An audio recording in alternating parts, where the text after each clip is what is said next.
So Joe Manchin and Kyrsten Sinema have been a giant thorn in the side of the Democrats, destroying this reconciliation bill 1,000 different ways. What you don't understand is, not only are they corrupt and they're doing the bidding of donors and industry and screwing over the American people in the process, they're also stupid. They're also just really unintelligent. And this is the best example of that I've seen so far. Look at what Joe Manchin said. So this is in a Washington Post article. Stephen Morris tweeted, Joe Manchin wanted to have work requirements for people to have paid leave from work. I am losing my mind. Here's what it says. At times, the West Virginia senator felt that a paid leave program could invite fraud, likening it to those who tried to collect unemployment even when they were not eligible. In some conversations with lawmakers and advocates, he asked about work requirements, even though employment is a condition for one to take leave in the first place, some of the sources said. Joe Manchin heard about paid leave from work and said, we should demand that people work to get paid leave from work. By definition, people who get paid leave from work are already working. No. The guy's a moron. You pull the string on his back and he says like three things. And, we should means test this. We should have work requirements. I'm concerned about the debt for my grandchildren. I don't want them paying for this. Those are the three things he said. Notice, he says none of those things when it comes to voting for the endlessly bloated military budgets. He says none of those things when he demanded a bailout for Goldman Sachs and big financial institutions. He had the nerve to talk about an entitlement society when it comes to basic bare minimum things for the American people, like paid family leave, for example.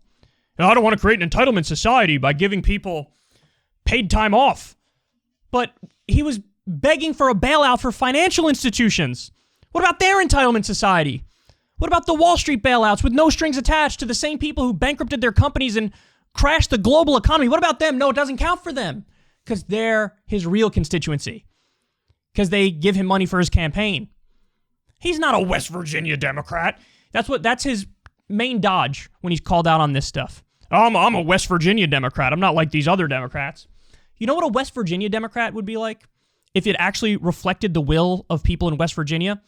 A West Virginia Democrat would be massively pro-union, would be in favor of a $15 minimum wage, would be in favor of universal health care. West Virginia has a strong labor history and union history. You would be solidly economically on the left if you're a West Virginia Democrat. Joe Manchin is not solidly economically on the left. He voted 50 or 60% of the time with Trump. He's a corporate Democrat. He serves Wall Street. He serves corporations. The only thing about a West Virginia Democrat that I would personally disagree with, and many of you would, is that, yes, socially they'd be conservative. They'd be pro-gun. They'd be anti-abortion. That reflects the sentiment from West Virginia. But economically, they'd be left. Joe Manchin is not economically left. He's one of the biggest sellouts in D.C. Now, he's just a caricature of himself here. This is a parody.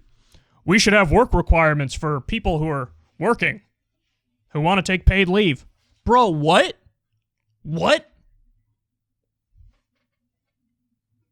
This is why we can't have nice things. Now, again, as I told you guys a bunch of times already, there is one way around this. There's one way around this. Okay, Joe Biden's clearly not going to fight in any serious way to get a decent reconciliation package, and the framework now is abysmal. $1.75 trillion for a reconciliation package. $1.75 trillion. So, if I'm a left congressperson, okay, you want me to go along with this? Sign this list of executive orders, Joe. You can do this on your own.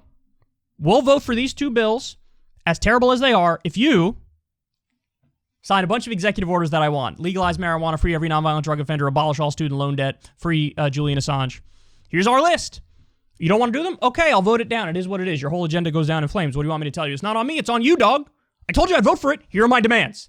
You've caved to every demand of Joe Manchin and Kyrsten Sinema, but you're not going to for the left when, by the way, the left is not only correct policy-wise, also politically, because it'll help you in the next election. No, you're going to cave, or your entire agenda goes down in flames. I will shoot this hostage with a smile on my face. That's got to be the message. That's got to be the message. But look what you're up against. You're up against the world's dumbest man who's cosplaying as the world's most principled man. This isn't principled. This is low IQ nonsense.